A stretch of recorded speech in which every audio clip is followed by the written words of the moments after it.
Günlər necə gəlir, keçir, heç adam özü bilmir. Bir dənə YouTube kanalına baxdım ki, mən heç bu yay ümumiyyətlə günlük vlog çəkməmişəm.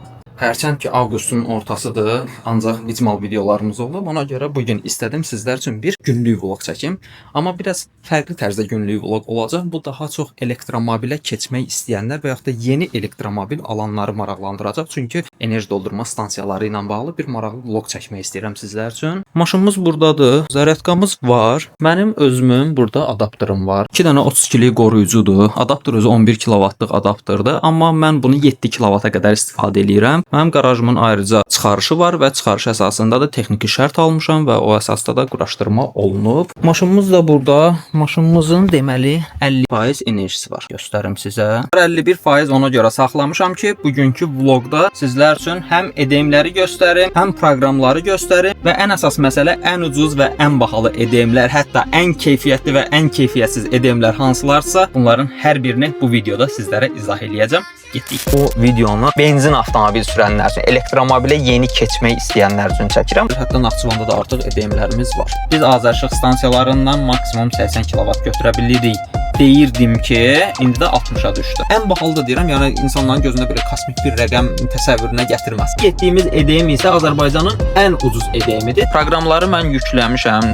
Artıq neçə ildir proqramlar var. Əgər sizin avtomobiliniz 800 voltluq bir arxitekturaya sahibdirsə, yəni vaxtı bir növ sizə pulla satmış olurlar. Növbəti EDM isə Bakıdakı ən bahalı enerji dolum məntəqəsidir. Bu formada DC stansiyalardansa AC stansiyaların olması daha yaxşı. TikTok'dan çox bu sualı verirlər. Batareyanın qiyməti neçədir? Ay qardaş, sən batareyanın qiymətini nə edirsən? Sürətimizin 60 kW-a düşməsinə səbəb 5 ildən sonra görəcəksən və s. kimi deyənlərə də demək istəyirəm ki, belə çıxdıq yola, gedirik hazırda. Birinci növbədə istəyirəm başlayaq EDM-lə, amma ora gedənə qədər də müəyyən nüanslar var ki, onlarla bağlı danışmaq istəyirəm. Birinci getdiyimiz EDM isə Azərbaycanın ən ucuz EDM-idir. Təbii ki, kimə məxsusdur? Azərşıqa məxsusdur. Azərşıq Azərbaycanda ən ucuz enerji satışını eləyən şirkətdir. Müxtəlif şirkətlər var. Hardasa 12-13 şirkət var. Hər birinin öz qiyməti var. 26 qəpikdən başlayır. Əvvəllər təzə başlayanda bildiyim qədərilə 23 qəpik idi. Müəyyən qədər rəqəmlərdə səhv eləmiş ola bilərəm. Çünki mən EDM-lərdən çox az istifadə edirəm. Yəni ya təcili məqamlarda, ya rayona gedəndə, uzaq yola çıxanda istifadə edirəm. Normalda isə bayaqki kadrlardan da gördüyünüz kimi ev şəraitində özümün adapterim var deyə, yəni onunla enerji dolma edirəm. Amma stansiyalarda artıq 26 qəpikdən başlayır 39 qəpiyə qədər. 39 qəpik isə 39 qəpik isə cəmi bir stansiya, bir şirkətdə olmalıdır, səhv eləmirəmsə. O da Şəkidə bir stansiyadadır və o ərazidə başqa bir stansiya olmadığına görə adamlar yəni çox pul qazansınlar deyə 39 qəpik qoyublar oranın qiymətini. Azərşıqda 26 qəpikdir. Hər şirkətin ümumiyyətlə özünün application var. 12-13 şirkətdir və yaxud da dediyim kimi və həmin şirkətlər 9-10 applicationda birləşir. Nəyə görə 9-10? Çünki bir neçə şirkət var ki, bir proqramdan istifadə edirlər. Məsəl üçün TouchStation proqramında səhv eləmirəmsə 3 şirkət görə bilərsiniz siz. Amma düşünə bilərsiniz ki, yaxşı, bütün stansiyalar niyə vahid appdə yoxdur? Baxın, bu maraqlı nüans. Çünki birinci növbədə şirkətlərə sərf eləmir vahid appin olması. İkinci növbədə isə burada belə bir nüans ola bilər ki, bir proqram işləməsə əgər serverdə ya hansısa bir proqramın özündə xəta olar, başına hər şey gələ bilər də. Siz təsəvvür edin ki, bütün ölkədəki EDM-lər sönəcək, işləməyəcək. Heç biri ilə siz enerji dolma eləyə bilməyəcəksiniz. Bu yəni ciddi şəkildə problemli bir məsələdir. Ona görə mən də heç leyhinə deyiləm. Yəni 9-10 proqramda da daha çox hansından istifadə edirsinizsə və yaxud da getdiyiniz yerə hansı yaxındırsa, onun proqramını yükləyəcəksiniz. Elə də çox megabayt da tutmur yeri gələndə və 2 dəqiqə qeydiyyatdan keçib rahat işlədəcəksiniz.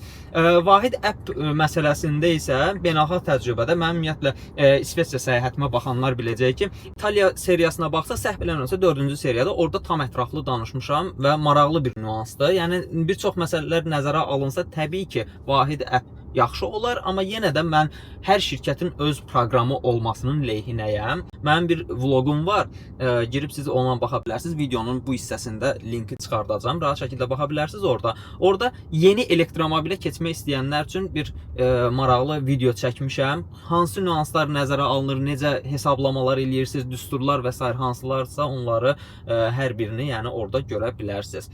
Azərşığın da stansiyaları təzə-təzə vaxtlarda işləmirdi. Teslalar Avropalıları və yaxud da Amerikanka maşınları götürmürdü.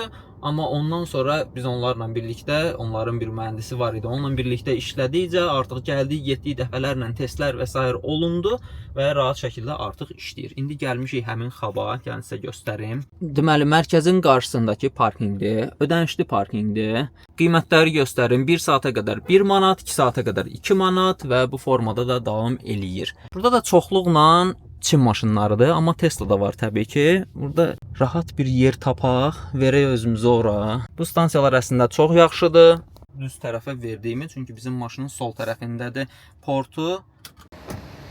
Deməli, stansiya budur. ST9. Baxın, stansiyanın nömrəsi də var üzərində. ST9. Bu Avropa başlığıdır və bizə də Avropa başlığı lazımdır. Onsuz da videolarımdan bir çox halda görmüsünüz.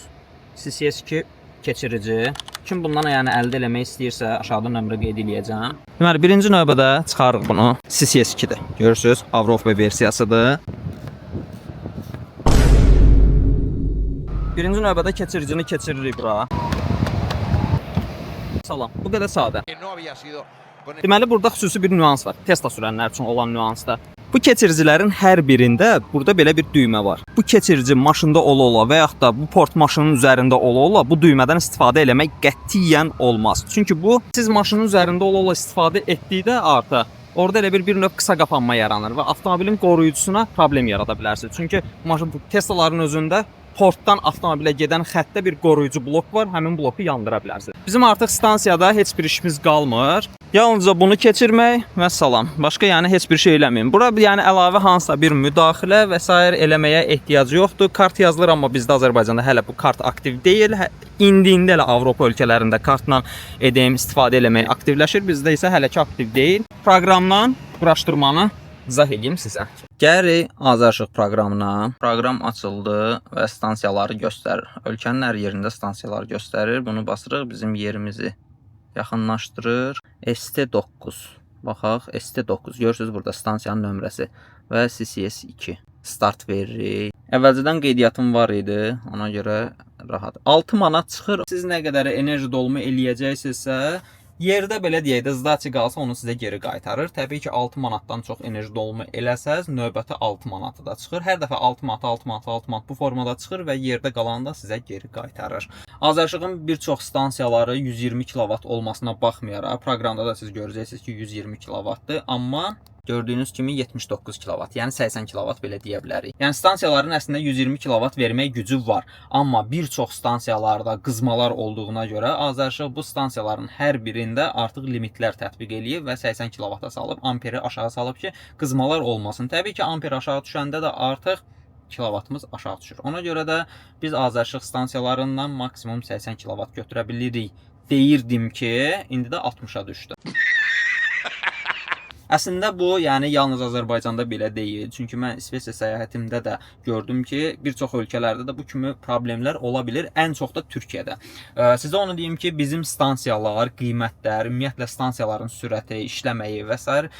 Türkiyədən daha yaxşıdır. Həqiqətən, yəni Türkiyə sürət çox zəifdir, qiyməti həddindən artıq bahadır. Misal üçün Trugo stansiyalarında mən enerji dolumu eləyəndə 350 kilovatlıq stansiyadır və bilirsən ki, amper dəyəri yuxarıdır və sən də Tesla sürürsənsə 180 kilovat götürəcəksən bu stansiyadan. Amma gəlib çıxır ki, 70 kilovat, 60 kilovat və s. kimi enerji verir sənə. Sən 80 qəpik, 90 qəpik 1 kilovatına pul verirsən ki, daha sürətli enerji dolumu eləyəsən, amma zəif olur. 5-10 dəqiqə enerji dolumumuzu eləyirik, ondan sonra buradan çıxırıq və gedirik növbəti EDM-ə. Növbəti EDM isə Bakıdakı ən bahalı enerji dolumu məntəqəsidir. Bu hansıdır? Biz ora gedənə qədər siz də aşağıda şərh yazın. Həmin müddətdə də təbii ki, videonu bəyənməyi, şərh yazmağı, dostlarınızla bölüşməyi unutmuruq və dəstək lazımdır da bizə. Bu arada video çəkərkən nəyi gördüm? Sürətimizin 60 kilovata düşməsinə səbəb burada başqa bir maşının gəlməsiymiş. Eyni stansiyaya ikinci maşın qoşulub. Halbuki boş stansiyalar var, tək stansiyalar var. Ora qoşula bilərdi ki, daha sürətli enerji dolumu eləsin, amma gəlib iminli bura qoşulub və öz sürəti də düşüb aşağı, mənim sürətimdə. Baxın, misal üçün stansiyalar var da, görürsünüz, bu stansiyada maşın var, onda da Tesla dayanıb, amma digər 2 stansiya boşdur. Həmçinin burada da həmin eyni qayda ilə stansiyalar boşdur, orada da bir stansiya boş var, amma gözünə döndüyüm gəlib burada saxlayıb. Yaxşı eləyirsən, amma düz eləmirsən. Yəni bu kimi məsələlər olanda çalışın tək stansiya hansıdırsa, həmin stansiyadan istifadə eləyin ki, özünüzün də sürəti düşməsin və digər avtomobilin də sürətini aşağı salmayasınız.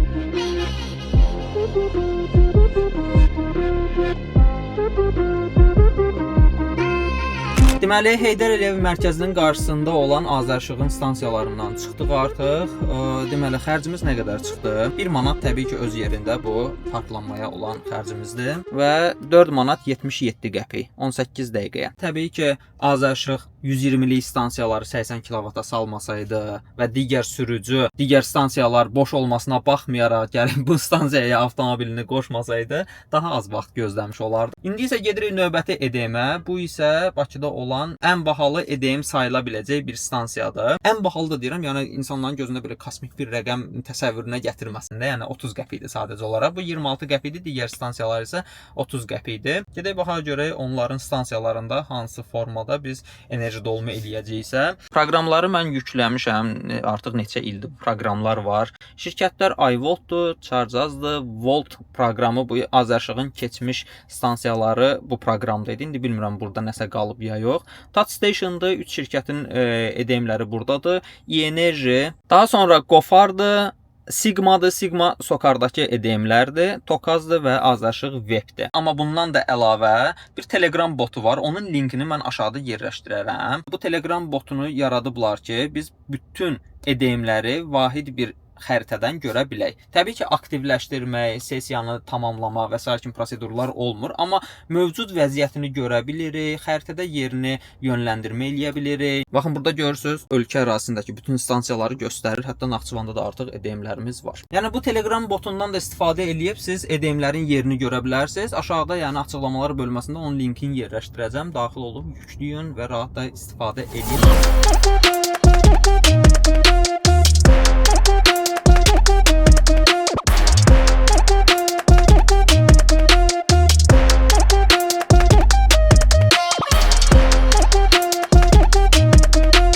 Gəldik, çıxdıq 5 mərtəbəyə. Mən belə göstərim sizə. Bura 5 mərtəbədir. Bu da Azdraman binasıdır. Onun arxasında da buradan belə bir təhər keçirsiniz. Düzdür, girişi biraz narahatdır və siz burada saxladığınızda yanınızdakı maşının çıxması biraz problem ola bilər. Amma yenə də yəni şəhər mərkəzində düşünürəm ki, yeganə stansiyalardan biridir. 180 kW-lıq stansiyadır. CCS2, Avropa və GBT Çin. Əgər siz Changan A05 və yaxud da BYD Destroyer sürürsünüzsə və AC enerji dolumu lazımsa, yəni bu stansiya sizə əl verməyəcək, çünki bu fast charge-da. 80 kW-lıq stansiya olması əslində bizi sevindirir. Çünki biz Tesla olaraq bundan maksimum 100 götürəcəyik. Yəni sual verə bilərsiniz ki, necə olur ki, Avropada mən gedəndə 180 kW götürürdüm. Amma gəlirəm Azərbaycana, Azərbaycanda maksimum 100 kW götürürəm. Bunun da səbəbi var. Gəlin mən sizə səbəbini izah edeyim. Elə maşına enerji dolma eləyə. Azərbaycanda maksimum amper dəyəri 250 amperdir. Və bu avtomobil də 400 voltluq bir arxitekturaya sahib avtomobil və 250 amper dəyər və artıq olur 100 kW-lıq bir enerji. Əgər sizin avtomobiliniz 800 voltluq bir arxitekturaya sahibdirsə, onda artıq siz rahat şəkildə daha yuxarı kilovat götürə biləcəksiniz. Proqrama girən kimi dərhal Akademik Milli Dram Teatrı 180 kW gördük. Burada görürsünüz, sarı rəngdə artıq hazırlanır yazıb.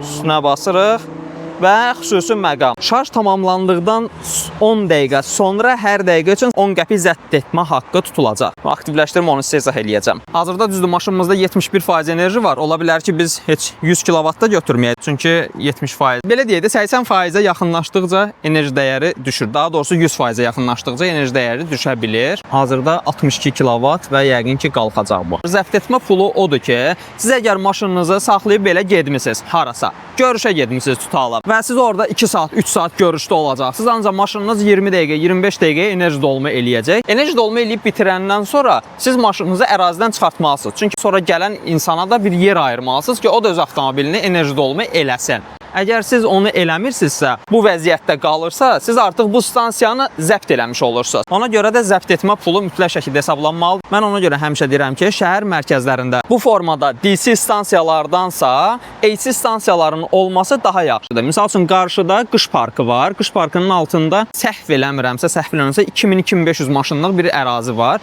və həmin ərazidə AC stansiyalar quraşdırsalar, mən misal üçün səhər gəlirəm, axşam gedirəmsə, avtomobilimi orada saxlayım. 4 saata, 5 saata eybi yox. Mənim avtomobilim enerji dolumu eləsin və AC stansiyada olanda beynəlxalq təcrübə onu deyir ki, AC stansiyalarda qiymət daha ucuz olur. Mən həmin müddətdə ya görüşdə oluram, ya restoranda oluram, ya hardasa başqa bir yerdə çəkilişdə oluram, işdə oluram və rahat şəkildə gəlib götürürəm. DC stansiyalar həm batareyanı daha çox qızmağa məruz qoyur, həm degradasiya sürətini daha çox artırır. Bircə müsbəti odur ki, daha sürətli siz enerji dolumu eləyib yolunuza davam eləyirsiniz. Qiymətlərə gəldikcə, beynəlxalq təcrübədə belədir ki, əgər sən zəif stansiya verirsənsə, 60 kW-lıq bir stansiya verirsənsə, nümunə kimi deyirəm, 20 qəpidir 1 kW-ı, amma sən 180 kW-lıq bir stansiya təqdim eləyirsənsə, artıq qiymət qalxır 35 qəpiyə, 40 qəpiyə, 30 qəpiyə. Baxın bu formada nə qədər çox sürət, yəni vaxtı bir növ sizə pulla satmış olurlar. Bizdə isə elə deyil. Bizdə misal üçün Tokazın qiyməti 30 qəpikdirsə, 60 kW-lıq stansiyasında da 30 qəpikdir, 180 kW-lıq stansiyasında da 30 qəpikdir. Eyni ilə azarşıqda da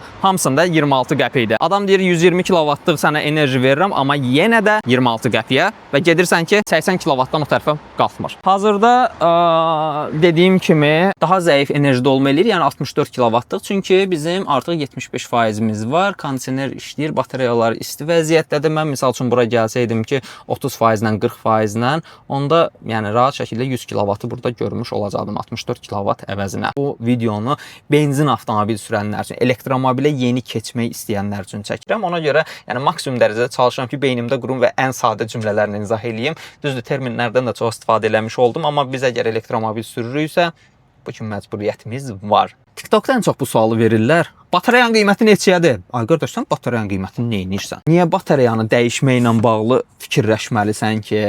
Batareyanı dəyişmək, yəni bu okey də kanalın adı pultlu maşındır, amma bu maşınlar həqiqətən pultlu maşın deyillər ki, sən hər addım başı batareya dəyişməyə fikirləşəsən. Mənim misal üçün bundan öncəki Teslam 2018-ci il istehsalı idi və hələ də tanıdığım bir şəxs sürür, davamlı şəkildə də əlaqə saxlayırıq. 8 ildir artıq o avtomobil sürülür. Bilmirəm 100.000 probegi keçib ya yox, amma hələ də maşallah tutu göz dəyməsin, ideal vəziyyətdədir. Çox qəşəng də sürülür. 500 kilometrdən yuxarıda range'i var. Siz əgər sağlam, səliqəli, qəşəng Amerikadan alırsınızsa, vurğu az maşın alacaqsınızsa, batareya dəyişməklə bağlı fikirləşməyin. Ona görə elektromobilləri sevmək lazımdır. Bilirəm, benzin maşınlar, mühərrikin səsi və sair məsələləri hamısı adama ləzzət verir. Amma sizə onu deyim ki, elektromobillər də heç də geri qalmır. 5 ildən sonra görəcəyik səni və sair kimi deyənlərə də demək istəyirəm ki, artıq 5 il tamam olub və mən 5 ildir ki, elektromobil sürürəm. Belə. Mən sizdə bunun danışdığım müddətdə artıq avtomobildə tam olaraq dolum elədi. Tam dediyimdə, yəni 79%-də də artıq 1-2 dəqiqəyə 80% olacaq və bilirsiniz ki, mən həmişə 80%-i qoruyuram və enerji dolumumuz yekunlaşdı. Bunu çıxardırıq, daha sonra keçiricinə ayıracağıq. Səliqə ilə də pistoleti yerləşdiririk. Kabellər ortalıqda qalmasın deyə maşın gəlib saxlayanda təkərlə üstünə keçməsin. Yəni tapdalamasın, bu kabelləri zədələməsin. Yəni maksimum dərəcədə qorumaq lazımdır, əmlakdır və bizim xeyrimizdədir. İndi deyəcəksiniz ki, yaxşı, bəs digər enerji doldurma stansiyaları necədir? Aşağı yuxarı hamısı eyni prinsiplədir. İstər iVolt olsun, Charge.az olsun, Touchstation'ın tərkibində olan stansiyalar, e-enerji, Gofar, Sigma, Tokaz, Azərşıq və varsa başqaları da qeyd eləyən, yəni heç kim məndən inciməsin ki, niyə bizim adımızı çəkmədi və s. Kimi stansiyaların hamısında da eyni prinsiplə işləyir. Yəni bir nüansı göstərmək istəyirəm. Əgər stansiyanızda hansısa bir problem varsa və yaxud da ki bilmirsinizsə ki necə başlamalıdırsa, yəni buradakı düymələri, sensorları və s. heç birini qurcalamağa, bu düyməni basmağa və s. ehtiyac yoxdur. Bu qəza düyməsidir. Bunu bastığınızda stansiya sönəcək. Ona görə hansısa bir problem varsa stansiyada mütləq şəkildə şirkətlərin özü ilə əlaqə saxlayın. Onlar həll eləsinlər məsələ. Elektromobilə keçmək istəyən, elektromobil pisdir deyən hər kəsə bu videonu göndərin. Videonu bəyənməyi unutmuruq. Dostlarınızla bölüşün. Şərh yazmağı da unutmayın. Suallarınız varsa da təbii ki, şərhlərdə qeyd edin. Hər birini maksimum dərəcədə çalışacağam ki, cavablandırım. Cavablandıra bilmədiklərim mövzular olarsa isə həmin sualların hər birini özümdə qeyd edəcəm və növbəti videonu həmin şərhlərə həsr edəcəm. Növbəti videoda görüşərik.